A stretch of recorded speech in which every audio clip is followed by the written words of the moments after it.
జిల్లా నూజివీడు నియోజకవర్గము ముసునూరు మండలం కొత్తూరు గ్రామంలో 250 మంది రైతుల కమర్షియల్ పంట సాగు కోసం పొలాలు పరిశీలించారు.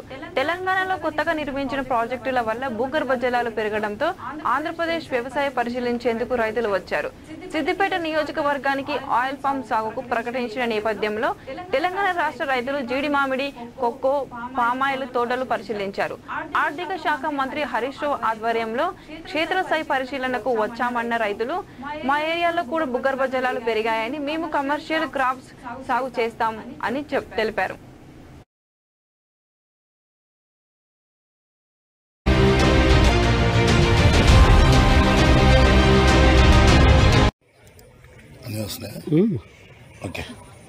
ముఖ్యంగా ఈరోజు ఆయిల్ పామ్ పరిశోధన నిమిత్తం వ్యవసాయ క్షేత్రాలను పరిశీలించడానికి తెలంగాణ రాష్ట్రం సిద్దిపేట డైనమిక్ ఎమ్మెల్యే మంత్రివర్యులు హరీష్ రావు గారికి, అట్లానే మన రైతు సోదరులు, అట్లానే నా మిత్రుడు వర్మ గారు, ఇంకెంతోమంది ఇక్కడికి వచ్చిన రైతులు అందరికీ, అలానే జీడి మామిడి తోటలు కానీ, ఎందుకంటే చాలా సారవంతమైన భూములు.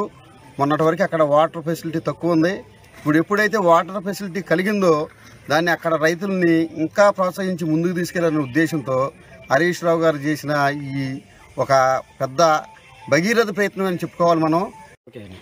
నమస్కారం అండి. మాది భద్రాద్రి కొత్తగూడెం జిల్లా దంపేట మండలం మల్కారం. మన సిద్దిపేట జిల్లాకు ఆయిల్ పామ్ రైతుల సమావేశానికి వెళ్ళాను. అక్కడ మన రైతుల్ని అందరూ కూడా ఆయిల్ పామ్ వ్యవసాయం సాగు చేయించే నిమిత్తం మన నర్సాపేట ప్రాంతానికి రమ్మని చెప్పాం. ఈ రోజు మన సిద్దిపేట జిల్లా నుంచి దగ్గర 250 మంది రైతులు వచ్చి మా నర్సాపేట ప్రాంతంలో మొత్తం కూడా పర్యటించారు. చాలా సంతృప్తి చెందారు. అట్లానే పశ్చిమ గోదావరి జిల్లా నుంచే మేము ఆయిల్ పామ్ పంటని ఎంచుకున్నాం. ఇక్కడ కూడా మనం చూపించాలనేటువంటి ఉద్దేశంతో మన మిత్రుడు వర్మగారి ప్రభాకర్ వర్మ గారి మిత్రులు రమేష్ గారి ఆహ్వానం మేరకు పశ్చిమ గోదావరి జిల్లాలో కూడా కృష్ణా జిల్లా ముసునూరు మండలంలో కూడా ఇక్కడ కూడా మేము చూపించడం జరిగింది.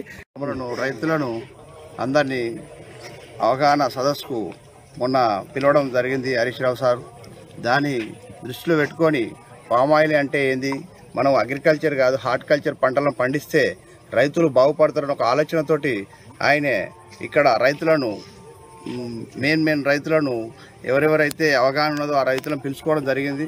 ఆ అవగాహన సదస్సులో ఆయన వీళ్ళకి చెప్పిన అభివృద్ధి కార్యక్రమాలు, చేసే విధానాలు, ఆ పంట ఫలితాలు ఎలా ఉన్నాయో వాళ్ళ సుత అనుభవంతో చెప్పారు. కాబట్టి దాని సుత మేము సందర్శించినట్టయితే రైతులకు ఒక అవగాహన వస్తుంది అనే ఒక ఉద్దేశంతో పంపడం జరిగింది మా సార్ హరీష్ రావు గారు.